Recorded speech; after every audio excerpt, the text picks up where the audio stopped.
Jesus quer te dar água cristalina. Jesus está te chamando.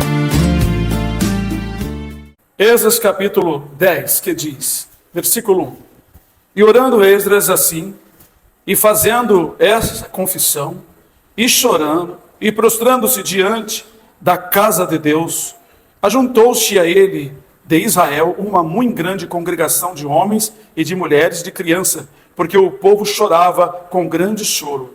Então respondeu Secanias, filho de Jeiel, um dos filhos de Elão, e disse a Esdras: Nós temos transgredido contra o nosso Deus, e casamos com mulheres estranhas do povo da terra. Mas no tocante a isto ainda há esperança para Israel. Agora, pois, façamos concerto com o nosso Deus, de que despediremos todas as mulheres e tudo o que é nascido delas, conforme o conselho do Senhor e dos que tremem ao mandamento do nosso Deus, e faça-se conforme a lei. Levanta-te, pois, porque te pertence este negócio, e nós seremos contigo. Esforça-te e faze assim. Então Esdras se levantou e ajuramentou os maiorais dos sacerdotes e dos levitas e todo Israel. Então Esdras se levantou e ajuramentou os maiorais dos sacerdotes e dos levitas e todo Israel, de que fariam conforme esta palavra. E eles juraram. E Esdras se levantou de diante da casa de Deus e entrou na câmara de Joanã, filho de Eliasibe. E vindo lá pão não comeu e água não bebeu, porque estava enojado pela transgressão do cativeiro. E fizeram passar pregão por Judá e Jerusalém, e todos os que vieram do cativeiro, para que se ajuntassem em Jerusalém. E que todo aquele que em 3 dias não viesse, segundo o conselho dos príncipes e dos anciãos, toda a sua fazenda se poria em interdito, e ele seria separado da congregação dos do cativeiro. Então todos os homens de Judá e Benjamim em 3 dias se ajuntaram em Jerusalém. Era o 9º mês, no dia 20 do mês. E todo o povo se assentou na praça da casa de Deus, tremendo por este negócio e por causa das grandes chuvas.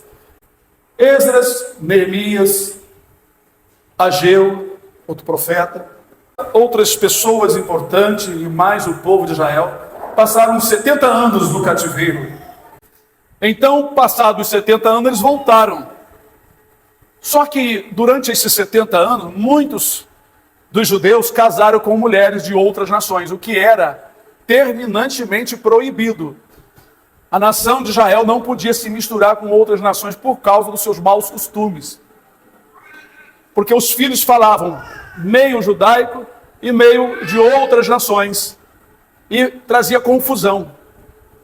Então, Esdras, quando soube disso, eles já estavam em Jerusalém, já tinham voltado para Jerusalém, começando a reconstrução. Porém, não podiam continuar vivendo juntos com mulheres estranhas e filhos estranhos. Então, Esdras ficou enojado, ficou arrasado e não quis comer nem beber e jejuou. E ele chorou muito, porque o povo sabia que tinha ido para o cativeiro por causa das transgressões. E lá continuaram transgredindo. E o Senhor cumpriu a boa promessa que depois de 70 anos, através do rei Ciro, o Senhor traria o povo de volta. E assim ele fez. E o povo parava para pensar que o Senhor Deus é maravilhoso, é glorioso, amoroso, mas ele é justo. Ele é um fogo consumidor. E Esdras, só sabendo daquilo, ele sabia que poderia acontecer coisas piores ainda. Então, levantou homens importantes, tementes a Deus, e se ajuntaram na praça, lá na casa de Deus, e ali fizeram um concerto, que eles iam despedir as mulheres estranhas. E também os filhos, junto com as mulheres que nasceram dela, porque essas crianças iriam corromper mais tarde as crianças genuínas. As Escrituras, ela nos ensina muitas coisas. Viu? Isso é um dos mandamentos que não está escrito nos 10 mandamentos. Não tomarás mulheres estranhas, nem darás seus filhos, vossas filhas para os estranhos. O Senhor nunca quis isto. Tem muitos outros mandamentos que não é só aqueles 10. Aqueles 10 é uma base.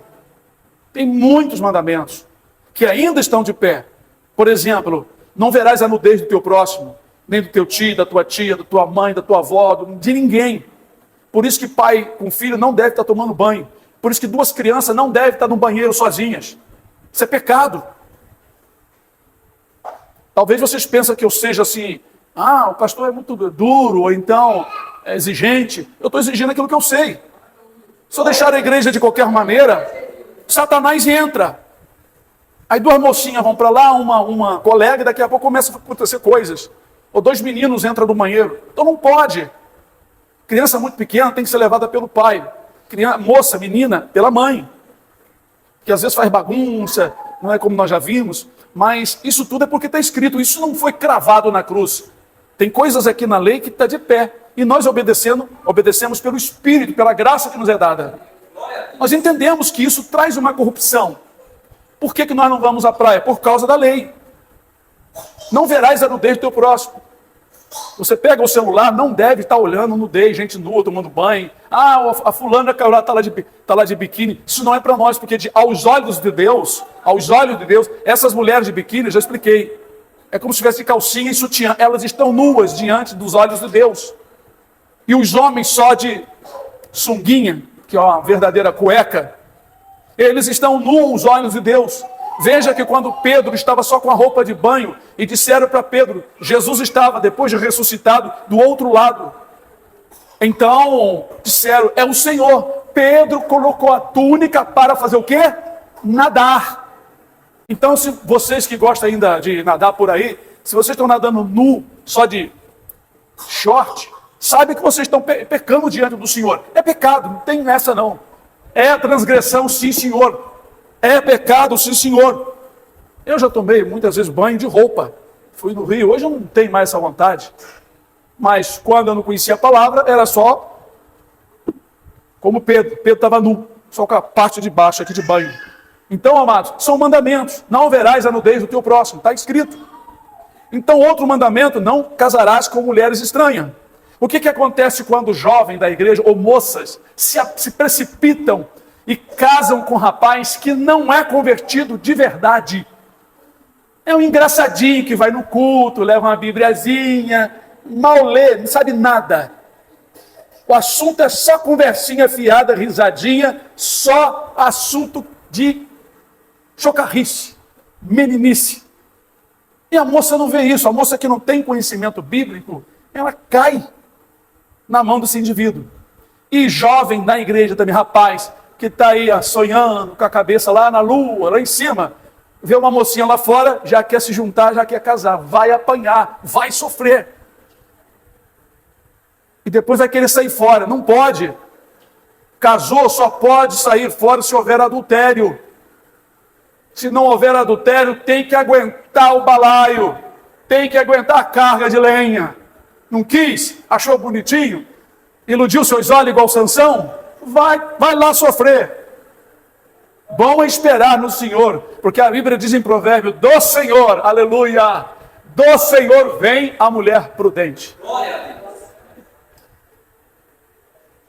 Como eu estava conversando com a irmã Zefa hoje, Provérbios, no último capítulo, diz, enganosa é a graça, vaidade é a formosura, mas a mulher que teme ao Senhor, esta será honrada. Geralmente os homens olham para as mulheres pintadas de batom, chama logo a atenção, olhos pintados, umas unhas que parecem unha de águia, já está até dobrando, cheia de cores, umas coisas estranhas, toda revocada, e os homens vão atrás disso, porque não avaliam e nem dão valor ao caráter de uma mulher que sabe, na verdade, viver, respeitar, ser uma pessoa dona de casa. Tem qualidades que uma mulher tem que outra não tem, que valoriza muito a mulher. Essas mulheres aqui não tinham o conhecimento da lei.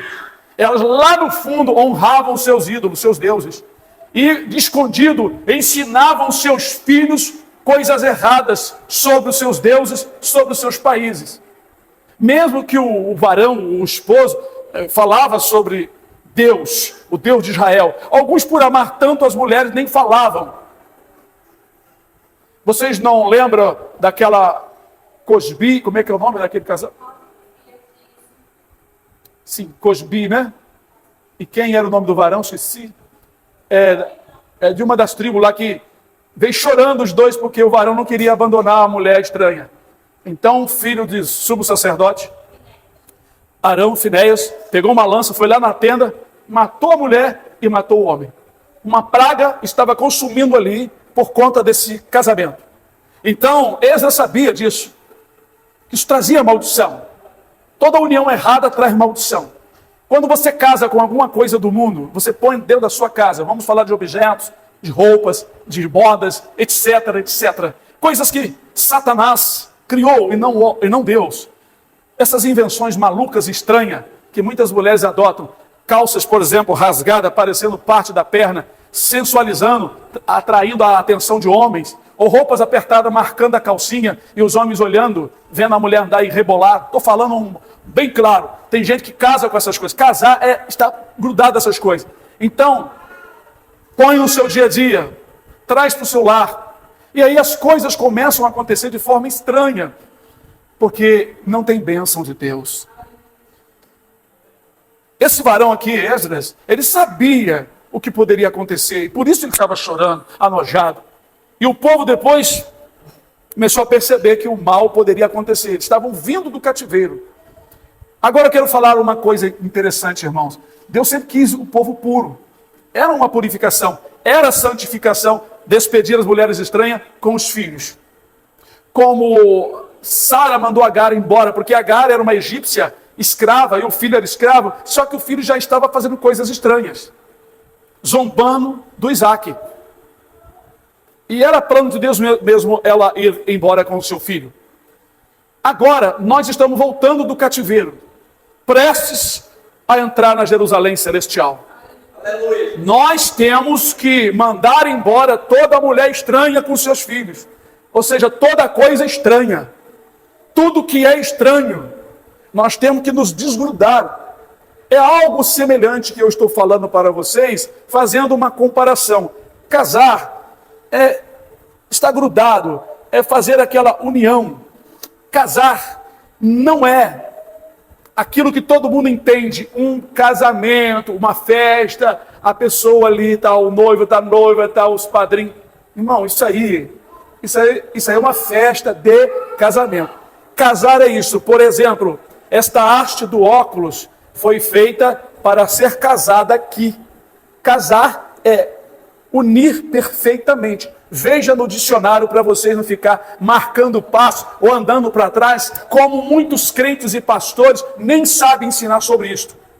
Casar é quando uma peça entra perfeitamente na outra. Você tem um parafuso para apertar uma peça, mas a porca não está no lugar. Então você vai procurar uma porca. Eu tenho um potinho com algumas porcas. Então eu pego uma, coloco, não dá, não casou. A rosca é diferente. O tamanho é igual, mas a rosca é diferente. Uma é em milímetro, a outra é diferente. Então eu vou colocando até que uma casa. Opa, essa aqui casou. É essa daqui mesmo. Então casar é quando uma peça se une com a outra. Então essas uniões, esses casamentos dessas mulheres com os judeus, não era aprovado pelo Senhor. Por isso que muitas vezes nós encontramos crentes, casais diferentes, muito diferentes. O indivíduo entra para a igreja, parece até que já é o pastor. Não é nem convertido direito. Já fala do versículo bíblico para ver se chama atenção, se conquista o que ele está querendo. Casa, fica um tempo na igreja, daqui a pouco começa a vir aquele sentimento, aqueles desejos do pecado. Está cheio disso, já vi muito isso. Sabe, irmãos, quando tem um homem de Deus que serve ao Senhor, ele sofre pela causa do Evangelho. O jovem de Deus, ele sofre pela causa do Evangelho. Ele ama a causa. A moça, ela sofre pelo Evangelho. Ela ama a causa de Cristo. Ela não está na igreja procurando um casamento. Ela está ali servindo ao Senhor. Quando a pessoa vem de fora, quando os dois se convertem, é uma bênção. Quando um não se converte, mas consente em conviver com aquele que é convertido sem briga, é uma bênção também. Mas quando um se converte e o outro não aceita e começa as discussões, O apóstolo Paulo, ungido pelo Espírito, diz que neste caso o irmão ou a irmã não está sujeito à escravidão, servidão. Sai fora. Neste caso, tá? Caso de que o descrente começa a querer bater, brigar, escandalizar e tudo na direção de Deus, é claro. Mas irmãos, como nós estamos chegando ao momento do arrebatamento da igreja, é igual o povo quando saiu 70 anos do cativeiro. Nós estamos saindo aqui desse 7º milênio, como o Senhor mostrou em Gênesis. Enoque andou com Deus e Deus para si o tomou, e Enoque é o 7º depois de Adão. Glória a Deus, aleluia. Como a sunamita, depois de 7 anos, voltou para requerer suas terras. Glória a Deus, aleluia. Como Miriam, depois de 7 dias leprosa, a lepra saiu, ela voltou para o arraial. Tudo figura da igreja voltando para o céu. E nós estamos nesse 7º período. A hora da igreja subir para a glória, para encontrar com o Senhor nos ares. Mas a igreja, muitos irmãos casaram com mulheres estranhas, ou seja, com o mundo. Estão casados com o mundo. O mundo é uma mulher casada, vocês sabiam disso? O mundo é uma mulher casada e é uma prostituta. Ela é representada na Bíblia. Mulher alvoroçadora. Se fala da mulher também, mas representa os ímpios. As 2 mulheres que foram diante de Salomão, uma matou seu filho porque de noite rolou sobre ela. A noite é este mundo. E esta mulher representa os ímpios que estão casados com o diabo. Ela é uma prostituta. Ela está matando seus filhos. É igual o Provérbio 14, fala de 2 mulheres. As 2 mulheres representam a igreja do Senhor e a outra, ou seja, uma representa a igreja do Senhor e a outra representa a casada, a igreja do diabo. Diz que a mulher sábia edifica sua casa, a tola derruba com as próprias mãos, ou seja, usa sua própria sabedoria para se safar, se livrar, se dar bem, mas o fim é a condenação, porque não quer Jesus. Todas as pessoas do mundo, ou que estão ainda no mundo, se não creem em Jesus, não poderá entrar na vida eterna, porque Jesus, ele é a porta, ele é o jeito que Deus preparou, é o caminho, é por ali, é por esse esconderijo, é esse túnel que tem que entrar, chamado Jesus Cristo. Então, amados e queridos irmãos, muitas pessoas... É claro que eu não estou estudando, falando isso como se eu estivesse acusando aqui nenhum dos irmãos, glória a Deus, nada disso. É um estudo bíblico e nós precisamos atentar para a palavra. Assim como Deus trouxe o povo de novo para Jerusalém, o povo teria que habitar ali limpos, perdoados. Exatamente, irmãos. Quando chegar a hora do arrebatamento, muitos ficarão. Hoje eu vi um testemunho que a mulher disse, ele é uma judia, não vi o seu rosto, não sei se é verdadeiro, mas que ela viu o arrebatamento acontecendo, e em alguma igreja ficava a 50%. Outra igreja, muita pessoa subia 10, 20, ficava 80%. Então ela viu isso. Outras igrejas ficaram todos, incluindo o pastor. Muitos pastores vão ficar porque eles estão de mão dadas a não ensinar toda a palavra. Doutrina santa, pura, ensinamento puro. Não querem ensinar o ensinamento puro porque afasta aquelas pessoas que querem banho-maria, quer viver na mornidão. Morno será vomitado da boca, diz o Senhor no livro do Apocalipse. Nós sabemos disso, irmãos. Eu, como pastor, não posso abrir mão do que está escrito para amenizar a vida de alguém dentro de uma igreja. Verdade é verdade. Como dizia uma autoridade da Marinha, a verdade é como a túnica de Jesus não tem costura. Já leram isso? Leia. Se não leu, procura ler. Quando foram repartidas a túnica de Jesus, não tinha costura, ou seja, não tinha emenda. Tinha costura. Ela era inteiriça, foi confeccionada inteira. Bendito seja o nome do Senhor. Verdadeiramente precisamos atentar para a palavra. Isto aqui é como se fosse uma profecia dentro de uma história falando do futuro. Desse futuro agora, que nós precisamos despedir tudo que é estranho, que nós, quando passamos para o caminho do Senhor, nós ainda guardamos, conservamos tudo, modo de falar, de vestir, de tratar as pessoas, são coisas do mundo, são as mulheres estranhas com seus filhos que nós devemos mandar embora, sem pena e sem dó. Não podemos ser igual ao mundo, não podemos nos comportar como o mundo para sermos aceitos pela sociedade onde vivemos. E por amigos, entre aspas. Porque quando houver o arrebatamento, estas mesmas pessoas que alguns crentes quiseram satisfazer, agradando com seu modo de viver, copiando a sua vida, estas mesmas pessoas vão entregar esses crentes na mão das autoridades. E vão persegui-los. E não serão mais amigos, porque o espírito de amigo, de amizade, vai sair da terra. O Senhor tem revelado que o Espírito Santo vai se afastar. Não haverá sentimento de Deus sobre a face de toda a terra. Não vale a pena ficar com amizade com o mundo e com alguém que está no mundo, que puxa um assunto contigo, dá uma risadinha, conta uma piada e você entra no assunto. Não vale a pena, porque eles não poderão te fazer nada ao teu favor. Entende isso, irmão? Deus está falando porque, irmãos, os ímpios não sabem disso. Eles estão gozando, se alegrando por um pouco de tempo neste mundo perverso. Mas eles vão colher. No meio da grande tribulação, para o final, eles vão colher. Porque Deus vai mandar tanta praga, tanta coisa ruim, que a maioria deles vão perecer, vão morrer sem pena e sem dó.